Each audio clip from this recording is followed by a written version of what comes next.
is 9:30, so we will call the meeting of the DuPage County Human Services Committee to order. Please call the roll. Chair Swarzy. Here. Member Childress. Yes. Member Garcia. Here. Member Desart. Member Galassi. Here. Member LaPlante. Here. Okay, thank you. Do we have any public comments? No public comment. Okay, I want to mention a few things. First of all, Vice Chair Garcia, our Executive Director, Mary Keating, and I, along with the wonderful staff of DuPage Foundation, met last week. We spent approximately around 3 hours or so going through the 37 grant requests for the immediate transformational grants. And we had 37 people, as I mentioned at the last board meeting, we had 37 applicants apply for $3.8 million.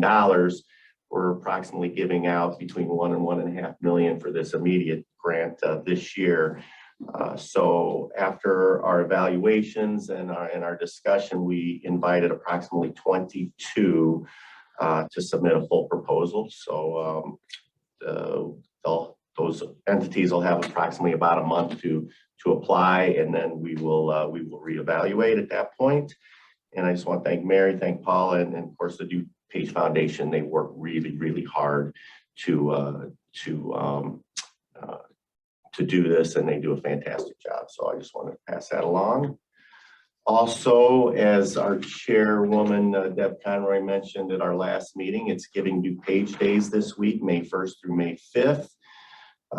So there are approximately 98 charitable organizations that help provide food, create housing solution, educational literacy programs serving our local seniors, that help with medical and healthcare support, empowering people with disabilities, offering programs for young teens and children, supporting the military and veterans and their families, aiding pets and shelter animals. And if you would like to know more, visit givingdupage.org. But that goes on between today and May 5th. So, yes. Thanks. Is there a post on the county website that we could share about that? On Giving DuPage Days? Yes. There is one, yes. There, okay. Yes. Okay, any other questions about Giving DuPage?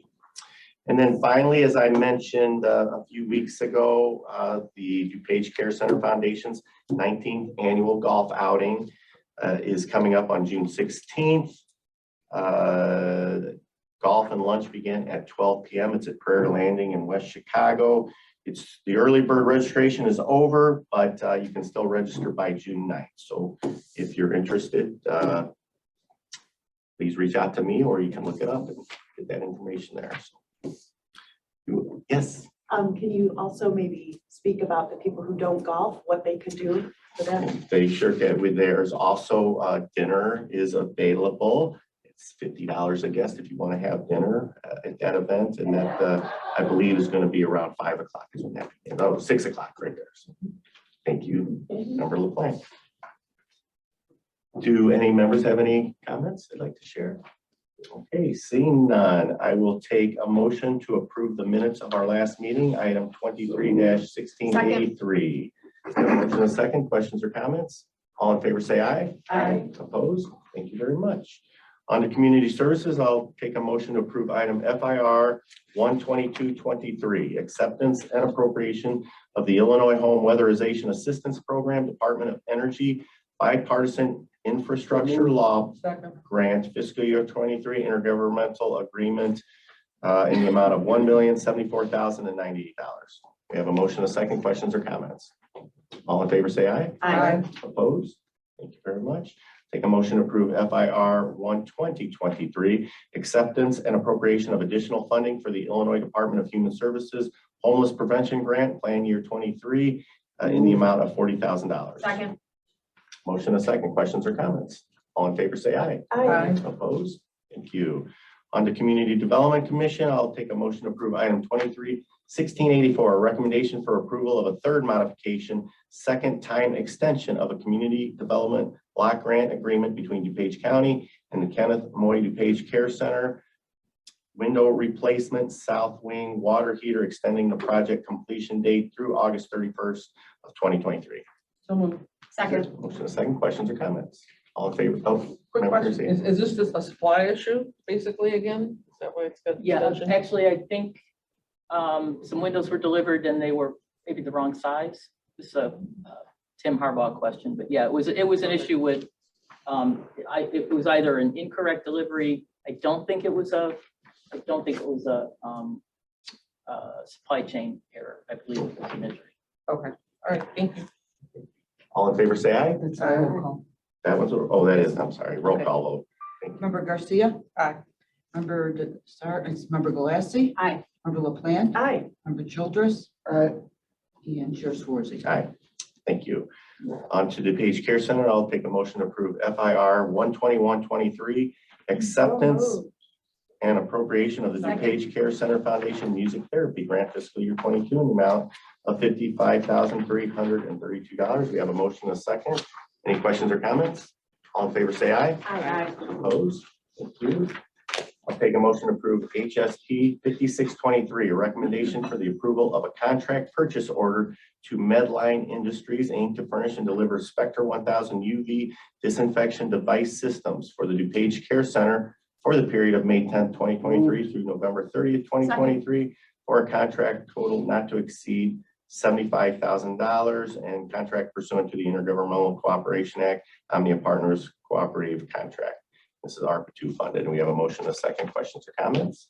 All in favor, say aye. Aye. Opposed? Thank you.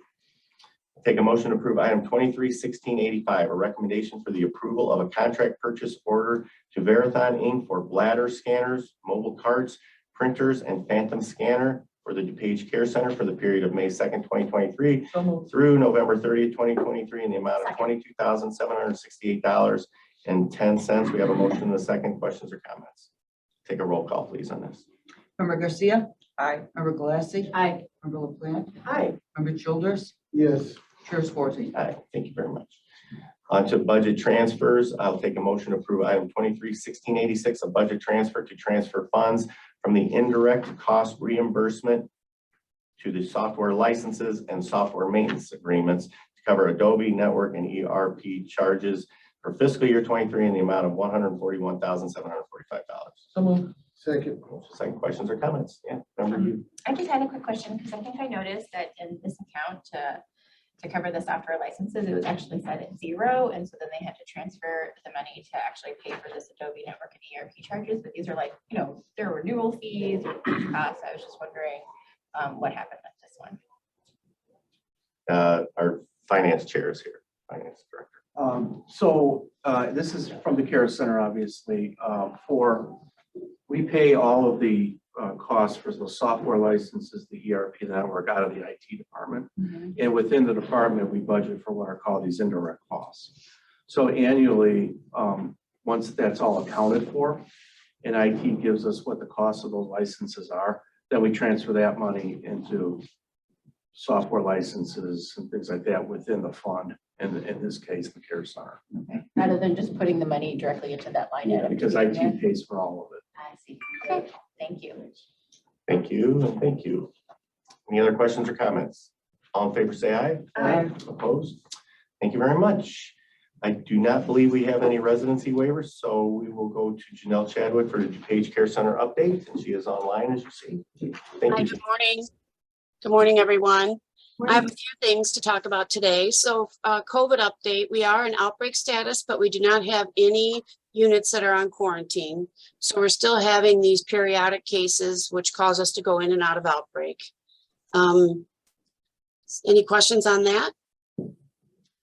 Doesn't look like it. Okay, I'm going to go on to construction. So we're reviewing products. We're looking at cost efficiencies to any opportunity we can, either through volume or quality, looking at each piece and determining if we can find something a little cheaper. As an example, we chose tile that was reduced from what we originally chose, and we're really happy with the product. So just so you're aware, every time we're reviewing it, we're trying to get the most out of the funds we have available, and that's an ongoing process. So hopefully I'll be able to bring some products to show you at some point, but we're not there yet. Any questions on construction? the last thing I want to talk about, and I've talked about this briefly previously, is more and more the care center is getting reimbursement by our CMS and state partners based on our performance. So our metrics for performance are very important. They're driving how we are paid and what we are paid through, example, Medicaid. So we are a 5-star facility. We're a 5-star quality facility. And because of that, we are receiving approximately $150,000 on a quarterly basis just for that quality rating. There's other things that go into it. They look at our turnover, they look at our staffing. So there's many metrics now that are driving our reimbursement. They switched over to what's called payroll-based journal. So we have to submit our payroll to CMS, and that also drives our reimbursement now. So all of those things are very important, but I just wanted to share with you, because we are a 5-star facility and a 5-star quality, we are receiving that quarterly payment. So that's an accolade for the entire team here and their focus on quality.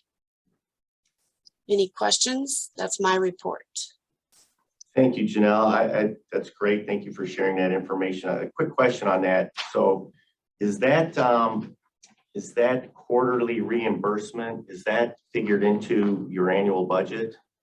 This 150,000 that we're getting on a quarterly, everything changes on a quarterly basis. And we were not aware for sure that it was coming when we did the budget. So this is kind of a pickup at this point. Good. Okay, very good. Any other questions? Okay, thank you very much, Janelle. Appreciate it. Thank you. On to community services update with Mary Keating.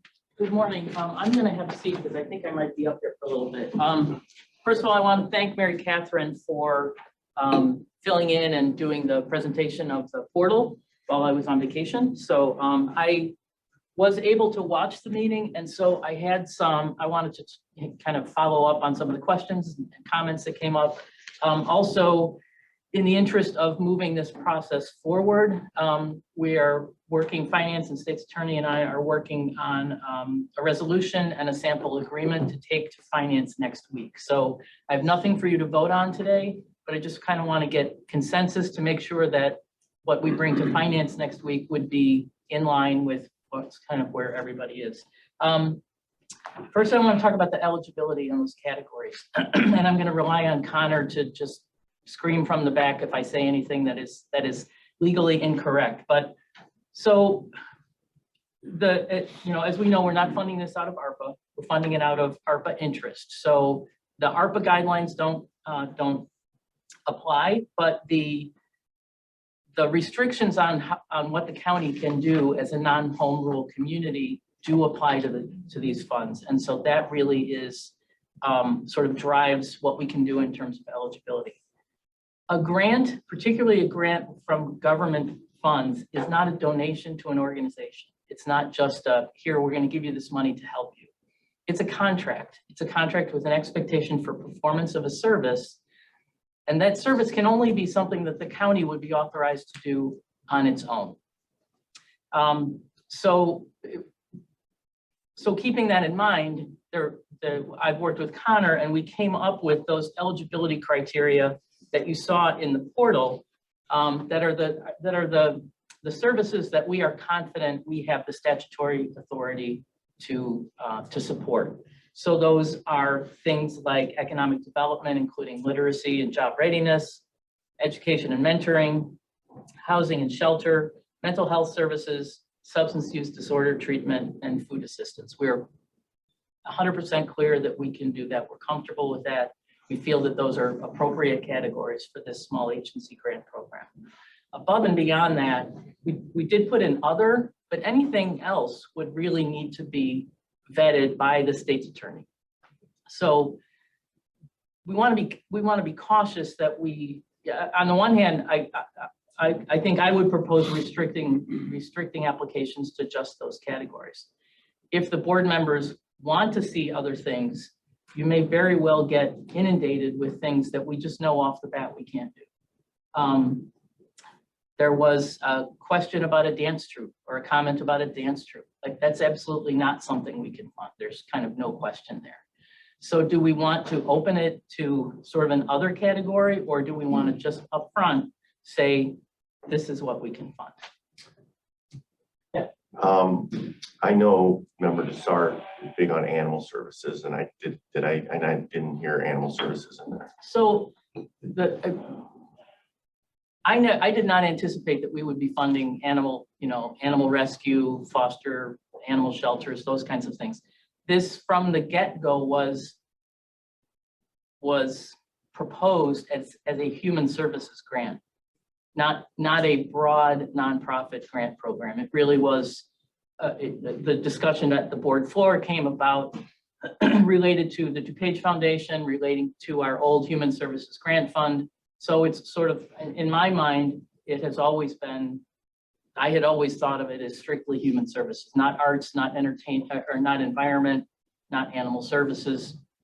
That's certainly a board decision. And again, that would be, I would be relying on the state's attorney to identify what, if anything, we can do there.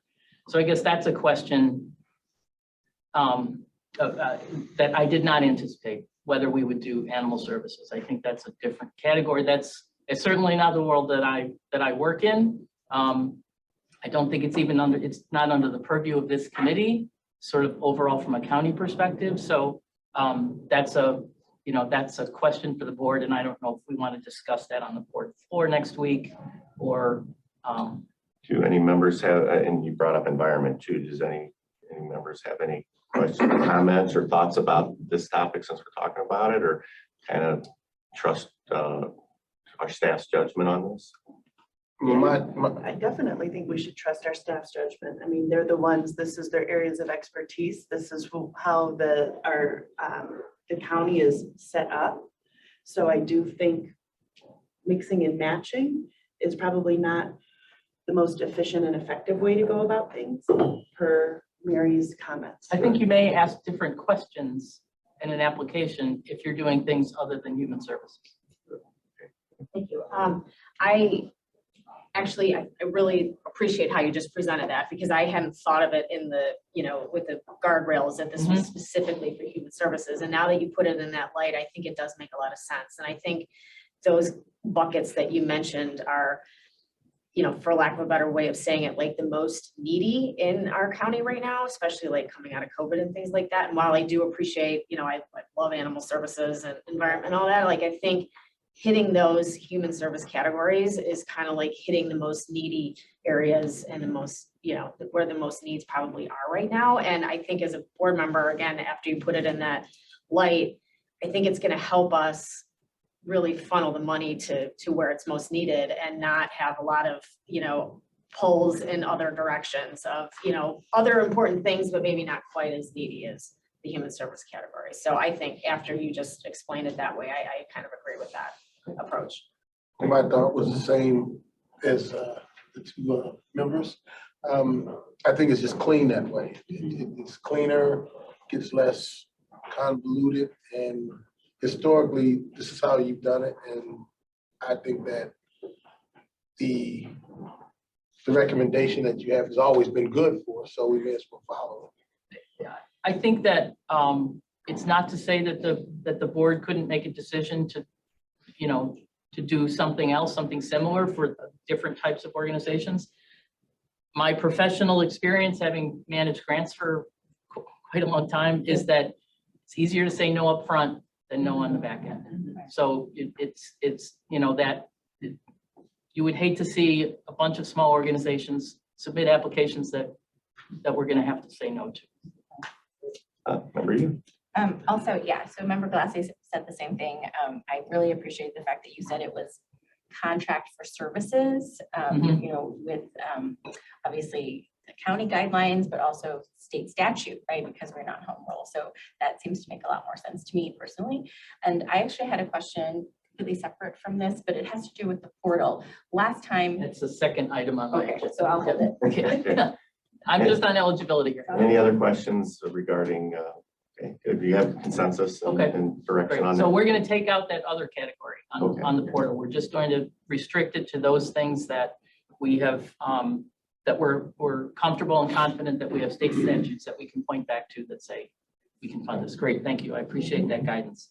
Onto the portal. So I don't know what your question is, but I think there was discussion of maybe a 30-day window, a 60-day window. I would advocate for a 60-day window, gives the organizations plenty of time, gives you all time to get information out to organizations that you're familiar with, gets us time to do outreach to nonprofit organizations.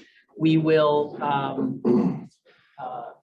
we have a whole bunch of email blast lists that we can get this information out on. Obviously, it'll be on social media, so you can all share it on your own pages as well. But I think a 60-day window would probably would make the most sense, particularly because we're dealing with small organizations. They probably don't, well, I'm sure they don't have a grant writer on staff.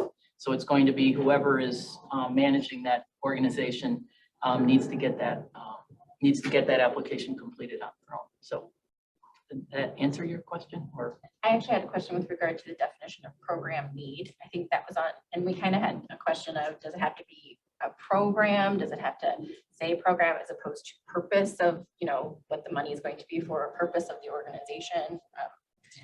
I think we asked for a description of the agency, including its mission, history, and service area. So that's going to be sort of the overall organization. We do have projects impact. So I know there was discussion about the word project versus program. Yes, that's what it was. We can use the word program, that's fine. But again, we're contracting for a service. So it's not just we help children read.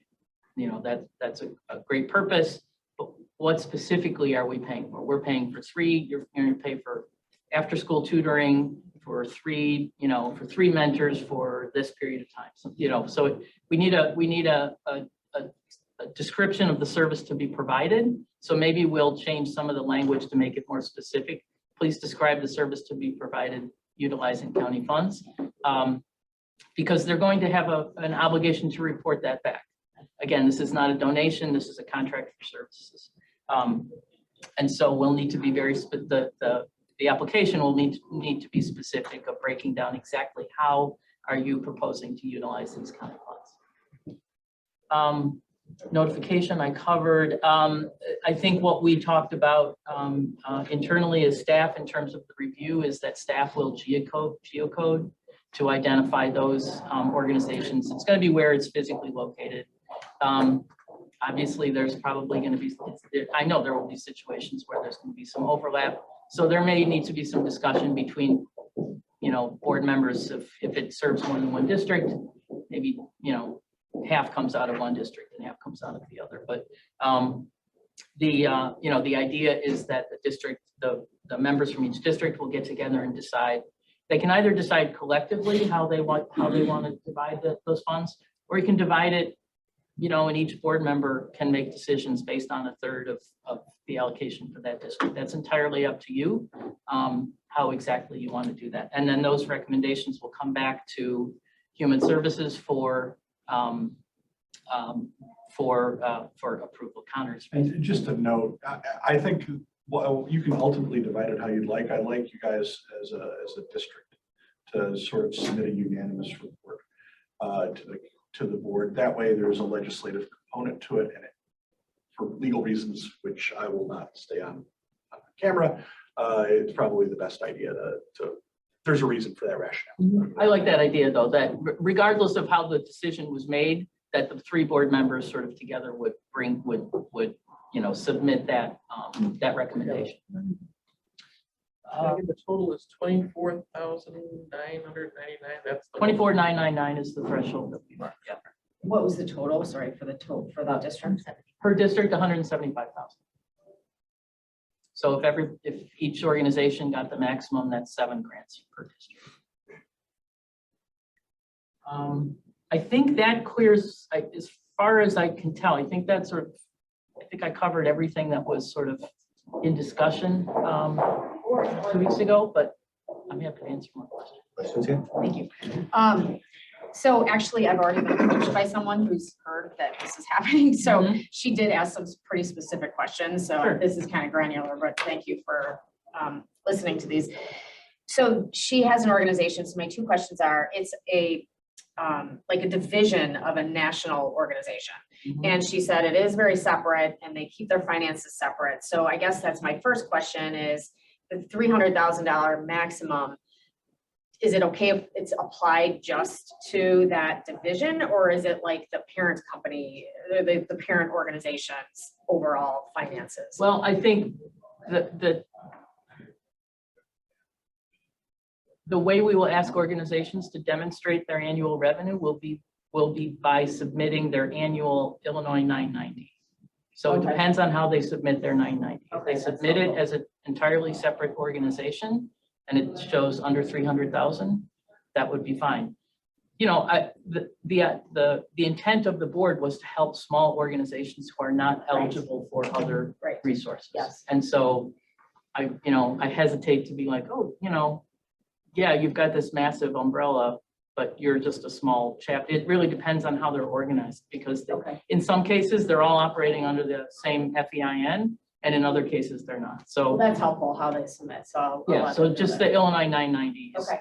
will be the, again, I think it's important upfront to be very clear about here's how you're going to demonstrate that, rather than getting into sort of nuances. Yeah. What does the 990 say? If the 990 says it's under 300,000, that's great. And if it's not, and it's one massive 990 for the organization, that they would not be eligible. Okay, thank you. And then a second question, they have teetered around this $300,000 threshold the last number of years. Like last year, they were at like 297. This year, they're projecting to be like just slightly over 300. So they were asking, is that 300 a, hard and fast rule? Is that up to the is that up to the board members of the district, or how is that? My decided? personal opinion would be whatever the most recent 990 says, it's 300,000. And if I it's think over 300. it's a very then slip, they're- then they're not eligible. It's a Okay, very, got I am concerned about the slippery slope of, well, they're 307. Well, this one was 310. Somebody else was 325. So we're, at some point you have to have. The most recent 990. The will most determine. recent Okay, filed 990. that's perfect, thank you. Good questions, good questions. Yeah, Any- those are very good questions. Any other questions at this point? Okay, my question, so this will be presented at finance on Tuesday? Yeah, that's our goal, is to have a sort of a resolution that lays all of this out, as well as a sample agreement for the nonprofits brought to finance next week. So that all of that criteria is laid out in the resolution. And then after that, we'll make any necessary tweaks to the portal, because depending on the discussion like today, we may have to do some wording changes. And then we'll figure out how long that takes, and then we'll get information to the board on exactly when the portal will open. Any other questions? Thank you so much, Mary, and Sure. finance and our state's attorneys.